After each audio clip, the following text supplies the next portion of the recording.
Muito bem, estamos de volta. O Galo jogou mal e apenas empatou com o Bahia no Independência no último sábado.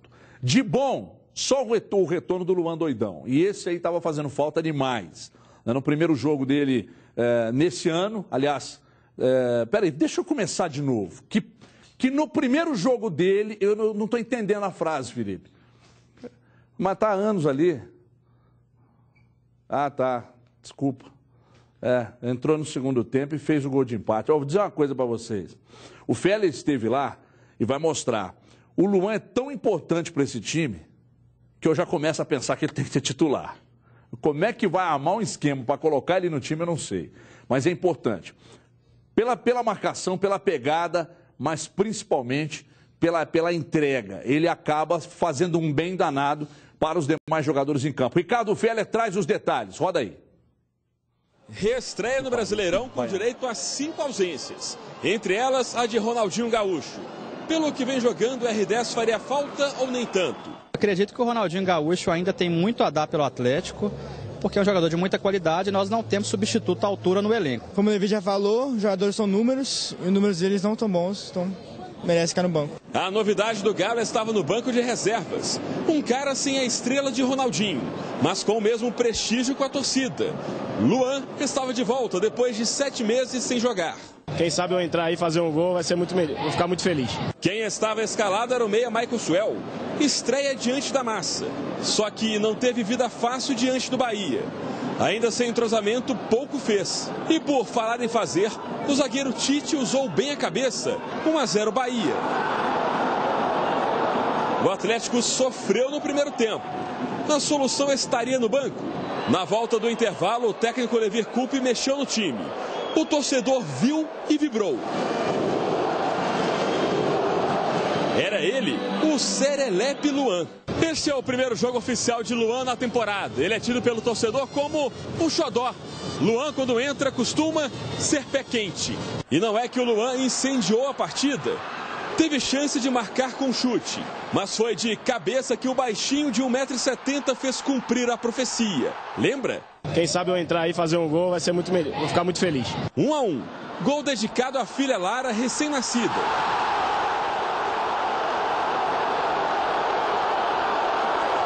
E não é que a volta de Luan poderia ter sido ainda mais perfeita. Ele teve a bola do jogo. Se bem que o empate ficou até de bom tamanho para o Galo. O Bahia também teve chance de chegar ao segundo. Ficou assim, Atlético 1, Bahia 1. E o xodó Luan terminou o jogo esgotado, feliz. Surpreendeu o professor Levir, que não sabia da fama de eletrizante, de doidinho até. É um menino muito sofrido, mas que aprendeu muito. Ele é muito inteligente, aprendeu com a vida e é um cara que se entrega. Ele é um cara que vibra, né? Então isso realmente chama o torcedor e todo mundo gosta dele por isso. Olha, eu preciso saber primeiro de você, ô Gomide. Hoje eu não estou muito tranquilo, hoje eu estou meio pilhado. Somos dois. Vamos falar desse negócio de poupar jogador.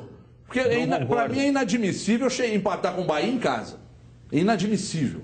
Aí você perde para o Vitória, empata com o Bahia. Quer dizer, um negócio que não dá para entender. O Bahia, aliás... Perdeu do Goiás em casa. Perdeu do Goiás. Quais foram as derrotas aqui? Atlético Paranaense, Goiás no Não, Horto. Atlético Paranaense foi ano passado. Ano passado, estou falando as derrotas até hoje no Horto. Atlético Paranaense, Campeonato Mineiro, Tombense e Goiás. Ah, não, então Vitória não, estou confundindo. Foi o Goiás, então. Isso. Não é que venceu 1-0. Sim, 2-1. Então é o seguinte, poupar jogador é uma coisa que eu não entendo. E outra coisa, é importante num campeonato de pontos corridos você ser implacável, dentro e fora. Time adversário vacilou, você vai lá, faz 2, como o Cruzeiro fez ontem com o Palmeiras, e depois tenta segurar, como acabou acontecendo. Poupar jogadores é um problema. E por que esse time não jogou? O que está acontecendo, Gomide? Você que está lá no dia a dia e acompanha de perto. Olha, Everton, eu acho que, para mim, houve um erro na escalação. Eu não pouparia também, não vejo motivos. Na sexta-feira eu questionei o Levir Coupe quanto ao Ronaldinho Gaúcho, que quando a gente chegou ao treino já fomos avisados que ele ficaria fora do jogo contra o Bahia. Ele fez 14 jogos só até aqui na temporada, jogos oficiais, 14. Teve aqueles 3 amistosos lá na China, mas isso aí eu nem coloco na conta porque acho que não vale a pena.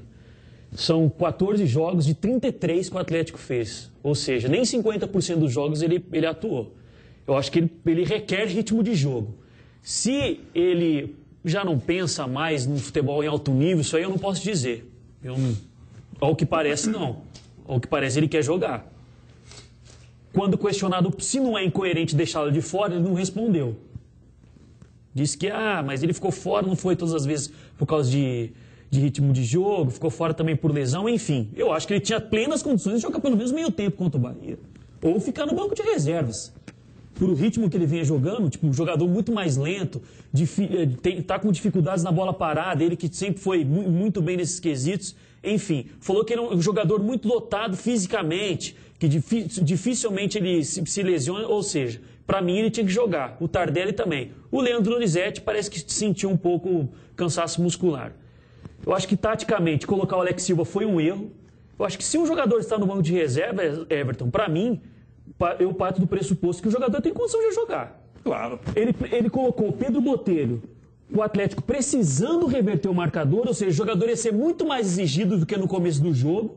Em 5 minutos ele fez 2 jogadas de fundo, que o Alex Silva não fez nenhuma. Não estou aqui queimando o Alex Silva. Eu acho que colocá-lo na esquerda vai ser queimar o jogador com a torcida. Não conseguiu fazer uma jogada individual, não marcou bem. No primeiro tempo, todas as jogadas do Bahia foram pelo lado direito ofensivo do Bahia, nas costas do Alex Silva. O Dátulo jogando primeiro na direita, depois inverteu com o Michael Suel, os dois perdidos, não conseguiu fazer aquela tabela com os laterais. Até o Dátulo se embolou um pouco ali com o Marcos Rocha no primeiro tempo. Então, eu acho que o segundo tempo foi melhor e eu acho que eu concordo com você, o Luan é um jogador que, pelo que mostrou, eu acho que merece sim, por que não, uma chance testada na vaga ou do Michael Suel, talvez.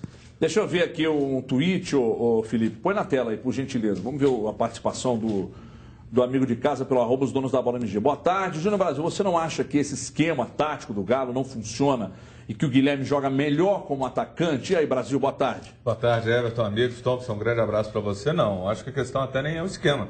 Essa questão de você poupar jogadores num momento importante. Vai cometer o mesmo erro que foi cometido ano passado, eu digo porque depois a gente percebeu que foram pontos que o Atlético poderia ter feito um campeonato brasileiro melhor. Então nem vou falar de esquema. Esquema você pode variar, você pode usar conforme o jogador que você tem. Poupar jogador numa hora dessa, só se a fisiologia virar e falar, esse cara tem que sair. Fora disso, não. Aí você vai pegar, vai improvisar mais uma vez um jogador, vai expor esse jogador a isso. Ele não tão bem. O primeiro tempo com muita dificuldade, o Rainer deitou o cabelo e perto do fim do jogo ficou barato para o Atlético. O Atlético teve a boa movimentação do jogo, sim. O Luan, gostei também, mas não pode isso. E o Guilherme está rendendo nessa situação no meio, criando passes longos, lançamentos, visão de jogo, virada de bola. Ele está muito bem. Ele tem essa capacidade de jogar como atacante? Tem, mas ele está rendendo muito no meio. Agora, gente, Ronaldinho, num momento desse, o cara ser preservado, isso aí não existe. Não tem você condição. ganha ritmo jogando. Claro, isso é coisa óbvia. Tudo óbvio. Coisa óbvia. Agora, eu não sei se dá para mostrar no ponto aí, ô Felipe, o gol do Bahia, o cara domina a bola pela esquerda, livre de marcação, faz uma virada, inverte o jogo na direita, o lateral livre de marcação, levanta a cabeça, dá um toque, ajeita a bola, cruza, e aí o outro livre de marcação, ninguém saltou com ele, quase que na pequena área, mete a cabeça e faz o gol.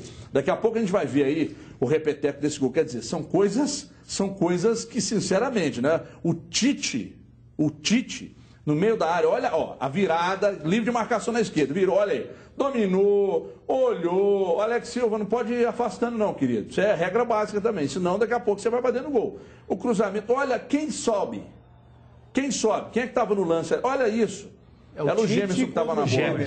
Olha aí, ó, olha lá, ó. Aí o cara levantou a cabeça, quer dizer, são coisas, sinceramente, ó, gente, é o Bahia, né? Com todo respeito à instituição, mas o time é limitado, é muito ruim. E antes do gol, Everton, o Diego Macedo já tinha recebido uma bola ali nas costas do Alex Silva, não finalizou porque ele escolheu errado. Ele mesmo, Diego Macedo, que jogou pelo Atlético em 2010. Tá. Recebeu uma bola nas costas do Alex Silva, só não fez o gol porque ele não foi em diagonal, não teve confiança para invadir cara a cara com o Vitor e finalizar. Ele preferiu um cruzamento, etc. Mesmo, né? E errou. Só para não for... Esse lance do gol não foi o único que aconteceu ali no lado esquerdo defensivo do Atlético. Quem era da esquerda? Guilherme Santos. Guilherme Santos. Não, Guilherme Santos do Bahia. Os do Diego Macedo de um lado, Guilherme Santos do outro. Né? Ô, gente, sinceramente, a tabela, o Atlético não jogou, porque tinha jogo contra o Lanús, contra a Chapecoense. Aí você tem um jogo contra o Bahia, ainda fica devendo o jogo contra a Chapecoense. Você não pode perder pontos, porque você não está na Libertadores e o seu principal rival está na ponta da tabela. Então você tem que... Eu não sei o que tem que ser feito. O aproveitamento do Atlético dentro de casa, Everton, até aqui no Brasileiro, é ruim. 50%, 18 disputados, só 9 pontos conquistados. Teve aquele empate com o Criciúma também, com todo respeito ao Criciúma, mas para quem quer brigar lá em cima, não precisava pode, né? ter vencido. Perdeu esse jogo para o Goiás, ou seja, são 3 adversários que no final a gente considera que talvez não estejam lá na ponta da tabela. Bahia, Criciúma e Goiás vem fazendo uma boa campanha, mas vai chegar no G4 ali no máximo. Desses 3, 9 pontos, somou só 2. Dimara, você acha que tem um problema hoje no futebol brasileiro, que os clubes estão lutando para uma vaga na Libertadores e só o Cruzeiro luta pelo título? O foco do Cruzeiro é o título, o foco dos demais é a vaga na Libertadores? Boa tarde. Mano. Boa tarde. Eu até acho que tem outras equipes que estão com esse foco no título, estão trabalhando para isso, né? Ainda está difícil porque elas estão se acertando, é o caso do Corinthians, do próprio São Paulo, que acho que são equipes que ainda vão se acertar. Mas no caso do Atlético, sabe o que mais preocupa? É que no início a gente aceitava, né, Léo, porque no início deste brasileiro, porque os desfalques eram físicos, técnicos, médicos. E agora só tem um desfalque, não tem nenhum, né? O único que está no departamento... O Emerson está voltando e o departamento médico hoje é só o Lucas Cândido. O resto está todo mundo à disposição. Então você tem todo mundo à disposição. Eu não entendo. Aí o Levi vai para a coletiva e fala da questão do ritmo de jogo. Ué, mas como é que você vai ter ritmo de jogo se você não coloca todo mundo para jogar? É por isso que na sexta-feira a gente foi contra isso. Sabe por quê? 2 pontos lá na frente fazem muita diferença na briga pela Libertadores, quando você vê tanta gente na mesma história. E outra coisa também, sabe? É tirar a responsabilidade de quem tem que ter. Quem tem que ter responsabilidade nesse momento é Tardelli, é Ronaldinho Gaúcho, é quem tem experiência. Aí você joga tudo no menino Alex, improvisado na lateral, que nunca vai dizer pro Levir assim, eu não vou improvisado. Ele vai falar isso? Qual a moral que ele tem? Aí você tira toda a responsabilidade. Eles estavam poupados, aconteceu isso por causa de... E aí você joga em cima de um monte de gente, do menino que tá na zaga, que tem que resolver uma situação em campo que não tem condição. E aí você vê a determinação do Luan entrando e puxando todo mundo com ele. Por quê? Porque ele sabe essa necessidade. Esses meninos ainda vão aprender tudo isso. Então não é justo você tirar a responsabilidade de quem tem. Quem tem que mudar a história do Atlético são esses jogadores. É por isso que eu não entendi nada que o Levi fez. Até o Eduardo foi até um pouco criticado também. Jogando a responsabilidade dele. Discordo também. Tá na hora de alguém bancar esse menino, hein? Eu acho que ele jogou bancar. Mal. Põe pra jogar e banca. Tem que bancar. É você que vai pro meio. Mas pode não ter sido um primor de atuação, mas não comprometeu. Não, isso é verdade. E eu também acho que ele tem que ser bancado. Primeiro jogo como titular. Não dá pra ele chegar, vestir a 8 e achar que ele vai ser aquele volante que já vai distribuir bola, etc. Vai aparecer no ataque. Não vai. Primeiro jogo como profissional... Como titular, eu digo. Cadu, mesmo, independente de qualquer coisa que seja discutida, ou que tenha sido discutida até aqui no programa, com jogadores, com o time que entrou em campo, com jogadores que foram poupados e tal, você também entende que é inadmissível você perder pontos pro Bahia em casa? Acredito que sim, principalmente se a gente lembrar que esse tipo de resultado que cai naquela conta de pontos que você não pode perder, já vem acontecendo no Atlético nesse mesmo campeonato. Porque você pode até dar margem para um ou outro erro, um ou outro placar fora da curva, mas toda hora, Criciúma, Goiás, isso não pode acontecer. Não falando apenas especificamente do jogo do final de semana, eu acho que até avaliando a era Levir Coupe como um todo, é impressionante como o time não engrena, o time não tem sequência.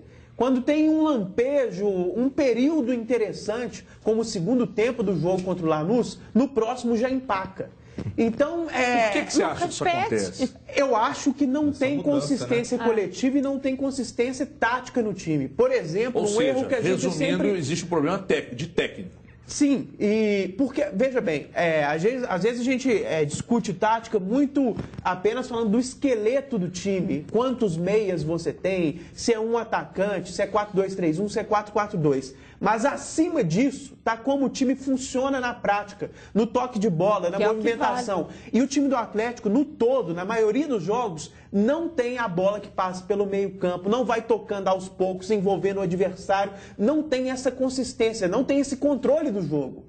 E esse é um filme que vem se repetindo na era Leverkusen, já existia ali com Paulo Tuori, é óbvio. Então, mas ao mesmo tempo, é difícil também você ser taxativo na crítica, porque vem um segundo tempo contra o Lanús e ele vai e joga bem. Futebol tem esses mistérios, com o dedo assim, do técnico. Exatamente. Você sabe uma coisa que Futebol tem essas coisas ingratas, né? O futebol realmente tem essa coisa que não dá para explicar. Você mudando tanto o time e os jogadores, você não consegue implantar um conjunto, implantar um esquema para aquele cara que entra, ele sabe o que ele tem que fazer. Quando você muda e sem a questão médica, como é que você vai adquirir o conjunto e falar, minha filosofia é essa? Agora, tem que fazer isso. Não tem jeito. O jogador mais importante do Atlético do meio para frente, nessa era positiva que o Galo vive, desde que foi vice-campeão com o Cuca, é o Tardelli. Para mim não tem a menor dúvida. Sem diminuir os outros, o cara que mais faz a diferença, para repetir o termo, que é mais consistente, que pega a bola, que faz acontecer, é o Tardelli. E ele não jogou sem motivos. Então, eu até não entendi porque vocês deram tanta ênfase no Ronaldinho Gaúcho, porque a gente mesmo pediu para ele sair do time. Ele precisa. Não, mas a gente mesmo cobrou o Guilherme. Mas veja bem, a gente mesmo está considerando que tinha que entrar o time titular. E nós mesmos, na sexta-feira, consideramos que no time titular o Ronaldinho não deve estar. Sim. Então, ele, para mim, tinha que estar fora mesmo. Talvez no banco. Ele deve jogar quarta. Agora, o Tardelli não dá para entender. Não, se ele jogar quarta, aí a incoerência é maior ainda. A gente volta a falar de Galo. Daqui a pouquinho a gente volta a falar de Galo. O Levi vai explicar sobre isso aí que está sendo discutido, né? E sobre a questão de gostar ou não do trabalho do Levi, só rapidamente aqui, quando o Atlético do Cuca, de 2012 e do primeiro semestre de 2013, jogava, você tinha certeza que esse time ia ganhar. Porque o time era tão consistente, o time ocupava tão bem os espaços, tinha tanta variação, que vinha São Paulo, Corinthians, os próprios clássicos contra o Cruzeiro, em alguns, principalmente os clássicos do Horto, onde o Atlético se tornou um time muito forte e tal. Você via um time muito forte, muito forte. E depois que o Cuca saiu, isso veio sumindo, se perdendo. Primeiro com o Autuori e agora com o Levi. O Atlético está próximo de um título internacional, de uma Recopa? Está. O Levi entra para a história como treinador, que estava no banco diante desse time? Sim. Mas é importante salientar que, de fato, o time não tem consistência. O time não tem continuidade no trabalho. O Cadu foi muito feliz no que disse aqui. Olha, mais líder ainda, não é? O Cruzeiro teve um começo arrasador, e aí naquele branco, naquele blackout que deu ali na defesa do Palmeiras, fez 2-0, sofreu o gol, segurou a pressão do Palmeiras, mas garantiu mais 3 pontos e se isolou ainda mais na cabeça do Brasileirão. Veja aí, reportagem é de quem? É do menino de São Paulo, veja aí. Os palmeirenses sabiam que não iria ser fácil. Mesmo jogando em casa, eles tinham pela frente o Cruzeiro, líder e mais uma vez postulante ao título brasileiro. A opinião de muitas pessoas é a caminhada para mais um título brasileiro. Como é que vocês convivem com isso? Com os pés no chão, o início foi bom. O aproveitamento até então é extraordinário sobre todos os aspectos, mas a caminhada é longa. Com menos de 1 minuto, Ricardo Goulart teve a primeira oportunidade. Aos 3, foi a vez de Marquinhos tentar. E aos 8, depois da arrancada de Marquinhos, Ricardo Goulart, o artilheiro do campeonato, marcou o 7º gol dele.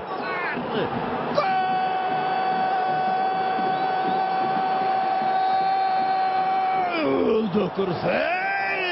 Um grande clube na cidade, que mora dentro do meu é de Ricardo Goulart, camisa 28. 2 minutos depois, na cobrança de falta de Marquinhos, Manuel desviou para fazer o segundo. Cruzeiro 2-0 em 10 minutos de partida. Do Cruzeiro! Um grande clube na cidade. É de Manuel, camisa 33. Os treinadores eram um reflexo do que acontecia em campo, enquanto Marcelo Oliveira estava lá, tranquilo Ricardo Gareca tentava arrumar o time do Palmeiras. Everton Ribeiro perdeu a chance de ampliar. E a resposta do Palmeiras foi com Leandro, que parou em Fábio. Na sobra, Henrique perdeu um gol que nenhum centroavante pode perder. Não temos muito o que explicar não, temos que jogar. Tivemos uma chance, tomamos gol, vacilo, mas tivemos uma chance de empatar a partida. Então vamos pensar positivo e melhorar no segundo tempo. O discurso deu certo. O Palmeiras voltou bem e aos 8 minutos, na bola parada de Felipe Menezes, Tóbio marcou o primeiro gol com a camisa do Palmeiras.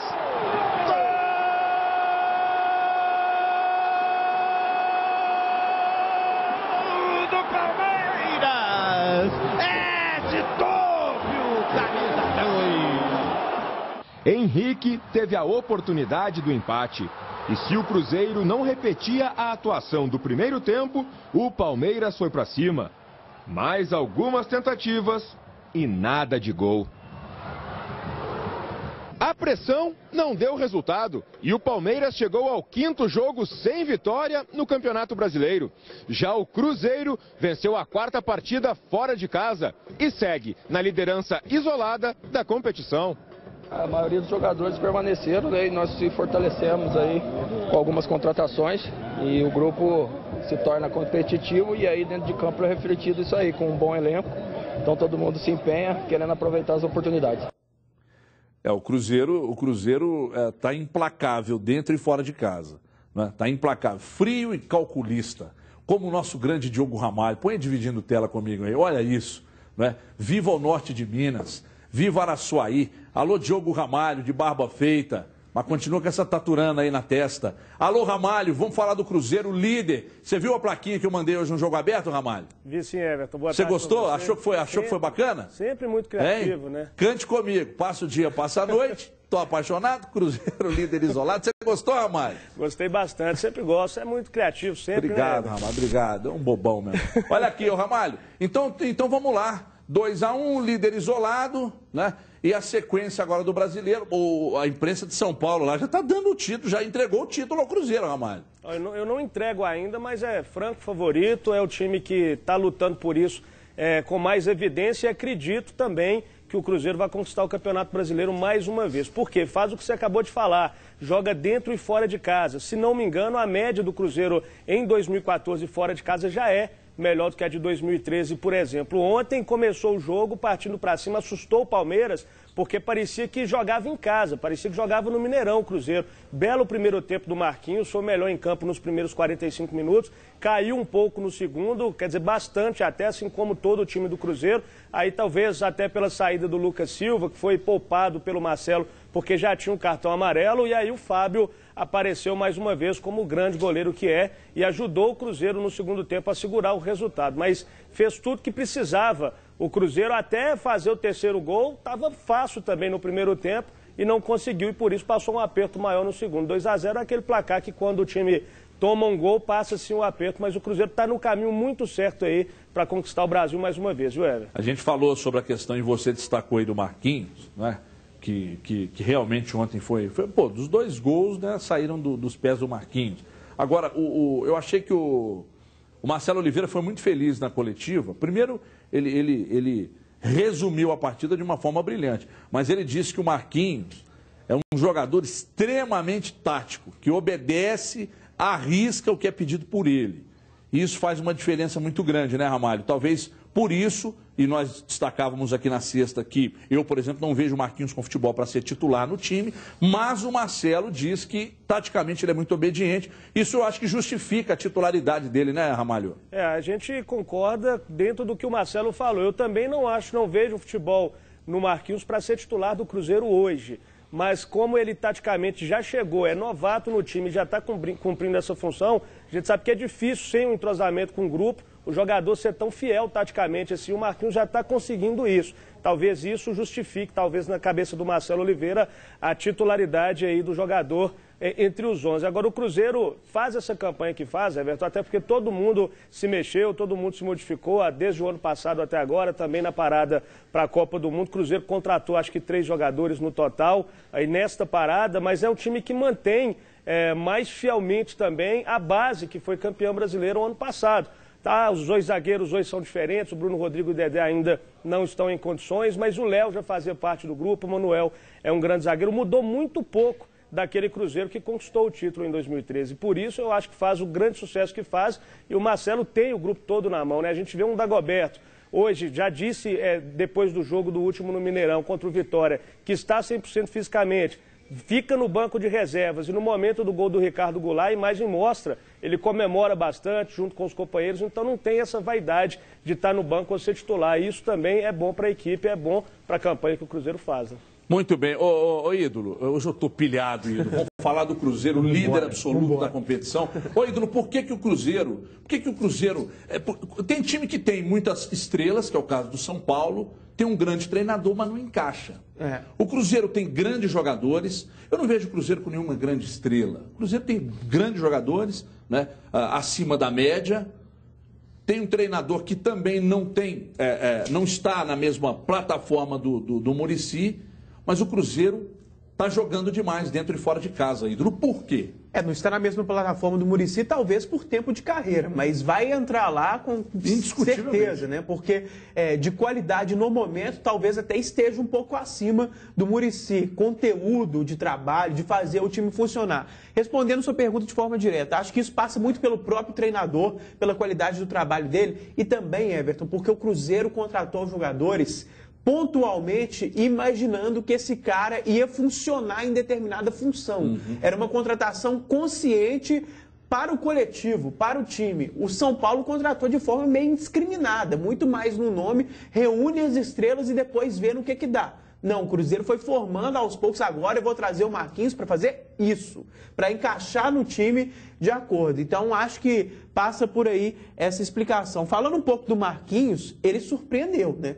Porque o primeiro jogo dele não é que tenha sido ruim, mas deu aquela impressão de bom jogador para ajudar, para compor o grupo, mas para não chegar chegando. E contra o Palmeiras, ele mostrou um cartão de visitas. Assim, o Cruzeiro, nos primeiros 20 minutos, foi brilhante. Foi impressionante o que o Cruzeiro jogou. Foi meio Alemanha e Brasil, né? Foi não só pelos 2 gols, mas pelo banho, o dinamismo, o toque de bola, como que envolvia o Palmeiras. Toda hora chegava, toda hora criava uma coisa assim, até assustadora a disparidade nesses 20 minutos iniciais. E nesse período, o Marquinhos foi muito bem. Ele é tático, ele tem muito vigor. Acho que isso é muito importante para essa função, porque esse meio atacante de lado de campo, hoje em dia, nesse chamado futebol moderno, acho até um pouco chato às vezes esse negócio, mas tem que voltar para marcar toda hora, não basta atacar. Então, acho que o vigor faz muita diferença para a presença dele ali no time titular. Depois o Cruzeiro caiu um pouco de produção, até passou aperto em alguns momentos. Verdade seja dito, o Palmeiras assustou ali, se tivesse um ataque... Também. Mas eu acho que o Cruzeiro vacilou, além da conta, porque... Mexeu bem. Claro, e não dá para manter o ritmo o tempo todo, mas você fica se perguntando, o time jogou tão bem ali, né? Claro que não dá para manter o ritmo o tempo todo, mas será que não dava para ter mantido pelo menos um pouquinho, né?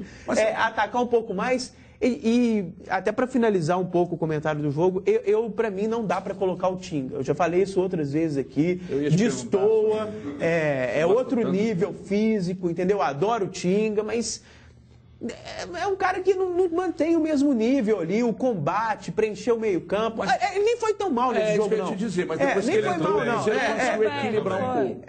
Não, sim, não foi mal, mas para mim, sabe, Everton Ribeiro, Marquinhos, não estou falando exatamente na mesma posição, tá, gente? Mas porque o Tinga sempre entra no lugar de um meio atacante. Você pode reparar que o Tinga nunca entra na vaga de um volante. Ele sempre joga porque mais ele não frente. tem esse... o pessoal sabe que ele não tem mais esse vigor de preencher ali o meio-campo, de marcar o tempo todo. Então, para colocar de meio atacante, mesmo que você coloque um cara mais ofensivo e peça para ele marcar, eu acho que funciona melhor. Tudo bem que ele não jogou mal, jogou até bem, na verdade, né? Dando os passes ali, sendo inteligente, mas ali a bola apareceu para ele perto do gol, finalizou mal, pipocou na hora de chutar.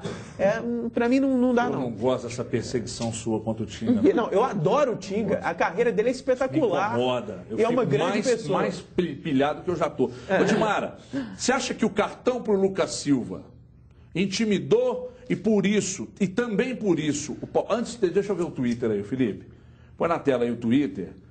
Os donos da bola MG, você participa, já é o segundo que a gente registra, faltam 28. Se o Marcelo Oliveira tivesse feito a leitura melhor do jogo mais cedo, poderia ter evitado o sufoco? Eu, sinceramente, William, eu não vi esse sufoco todo, não. Eu vi um Palmeiras um pouco mais lúcido depois dos 20 minutos do primeiro tempo, mas sufoco, nossa, o Cruzeiro foi bombardeado pelo Palmeiras, eu não vi. O Fábio fez, eu acho que 1 ou 2 defesas ali e tal, mas nada mais. O cartão amarelo para o Lucas Silva, você acha que foi determinante? Porque daí ele começou a não dar o bote com tanto vigor e o Marcelo na coletiva destacava que ele e o Henrique não são exímios marcadores, mas são volantes que jogam. E aí pega um volante que não é um exímio marcador, e ele ainda é amarelado, acabou chamando também o Palmeiras para cima, e por isso o Cruzeiro demonstrou um pouco de fragilidade durante um período do jogo, Dimara. Claro, mas eu acho que o que a gente tem que admitir, acho que o Cruzeiro admite isso e por isso está na posição que está, é que você tem do outro lado um grande adversário. É um clássico nacional. Por mais que tenha assustado no início tudo que o Cruzeiro fez em 9 minutos, aquela força toda, e por isso o Marquinhos foi bem, né? Porque o Palmeiras abriu e pelas características do Marquinhos, ele trabalha melhor no espaço mais aberto e por isso que ele foi muito bem.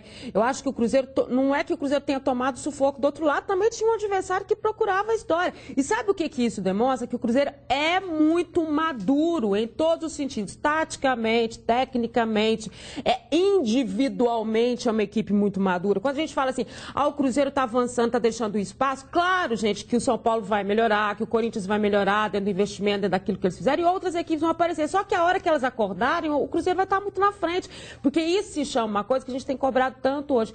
Planejamento. É a equipe que vem fazendo o trabalho, não é o trabalho que começou ontem, não é o trabalho que começou há cerca de 3 dias quando você contratou um cara no sufoco, não é nada disso, é um trabalho que vem sendo feito. Essa é toda a diferença até da contratação do Marquinhos, claro, ela foi planejada. Isso que eu estou dizendo, né? É o tipo de jogador. Então tá bom, você sabe o tanto que o Marcelo gosta de jogador que seja obediente taticamente. O que a gente mais ouve na coletiva do Marcelo, o que é? Ele é obediente taticamente. Essa é a diferença. Brasil, o futebol ele vem mostrando pra gente, a Copa do Mundo foi muito importante para nos passar essa situação, de que você precisa pensar o futebol um pouco à frente dos adversários, caso você queira ganhar alguma coisa. Né? Então, sobre esse planejamento, o Cadu destacou a questão do Marquinhos, a contratação de um jogador taticamente muito obediente, inclusive dito pelo treinador. O Cruzeiro corria o risco de perder o Dedé, e aí foi lá e trouxe o Manuel. O Cruzeiro corria o risco de perder o William. Falou, poxa, precisamos de um jogador tão veloz quanto, que seja obediente como o William também é. Vamos buscar o Marquinhos. Não estou comparando a qualidade também, do jogador. Se você for pegar, saiu o Wallace, chegou o Manuel. Aí você perde o Luan e o Martinus, você tem o Neilton e o Marquinhos. E aí o Marquinhos, qual que é a maior virtude? O grande potencial dele é a velocidade. Se ele tiver campo e um time, aquele chavão que a gente está cansado de falar, quem jogar aberto contra o Cruzeiro, toma. Exatamente. E o Palmeiras deu espaço pela necessidade da vitória, precisava vencer. E você foi muito feliz no jogo aberto quando você falou isso, calma com o Gareca, porque ele não tinha outra alternativa, o cara já entrou pressionado. 4 jogos sem vencer, por isso ele entrou com 3 atacantes. O Cruzeiro teve campo, o Marquinhos deitou e rolou. Eu até ampliei, não foram 20 minutos, eu vi 30 minutos do Cruzeiro em cima. Depois do Palmeiras, natural ele acordar para o jogo, e no segundo tempo foi do Palmeiras, algo natural também pela situação de jogo. Quanto ao Tinga, até entendo que ele entrou para organizar, acalmar, o cara da experiência, o cara que vem trazer um certo equilíbrio. Agora, a superioridade do Cruzeiro é muito grande. O que jogou o Everton aparecendo bem, o Ricardo Goulart, o Fábio, para mim ele tem um dedo nessa vitória, porque em 2 lances, se ele não defende aquelas bolas, dificílimas. Dificílimas. Uma no primeiro tempo, outra no segundo, talvez a casa teria caído ali. Então o Cruzeiro com muita força, com muita maturidade, e um jogo dificílimo. A Chapecoense foi lá e ganhou de São Paulo.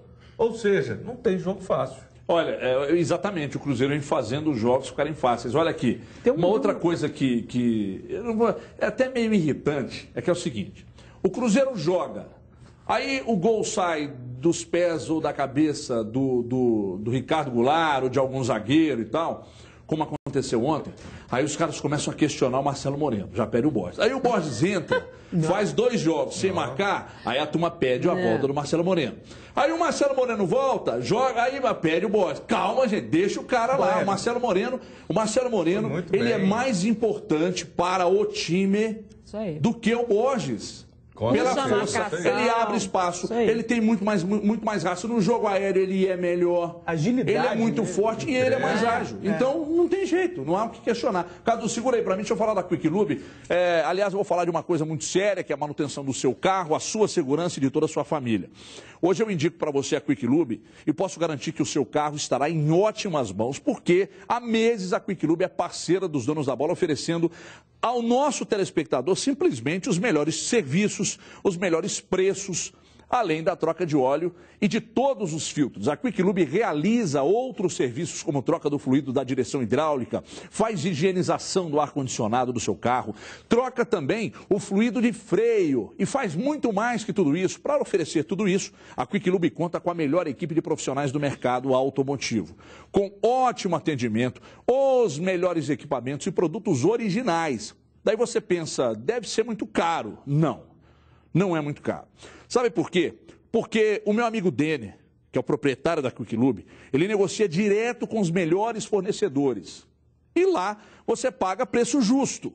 E se você tiver alguma oferta melhor, leve que a Quick Lube cobre na hora e sempre está no seu caminho, é a melhor, tem várias na cidade, tem Quick Lube na Via Expressa de Contagem, tem no posto do Pica-Pau, tem Quick Lube na Rua do Registro, tem no posto Praia, tem também no centro de Belo Horizonte, tem na Avenida do Contorno, tem Quick Lube em Venda Nova, na Avenida Vilarinho, e tem também lá no Barreiro, na Avenida Tereza Cristina, atrás da PUC Barreiro. E a promoção do carrinho da Ferrari voltou atendendo aos inúmeros pedidos, porque você troca o óleo e leva um carrinho para o seu filho, para presentear alguém.